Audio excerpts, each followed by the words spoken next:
Hello all, just doing a real quick video on the Medic 64101 MetaFirst 5" by 9" blood stopper compress. And this is what it looks like, the container that it comes in. But the cool thing that I'm doing is I want to be able to make sure that I'm building my homemade first aid kit bag. And I just want to be able to show you everything you see in here is stuff that I actually bought through Webster. So here it is here. I have a whole bunch of stuff inside here, all kind of goodies, you know.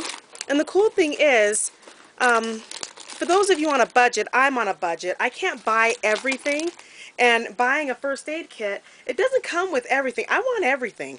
So slowly but surely, I'm just, little by little, I'm buying from Webster and I'm just getting everything. So by the time I'm done, I'll have a full homeschool first aid kit bag. But everything you see in here, I actually got from Webster. But here's my meta stoppers. I'm going to go ahead and put inside of my bag. And I'm ready to go. Thank you so much for watching.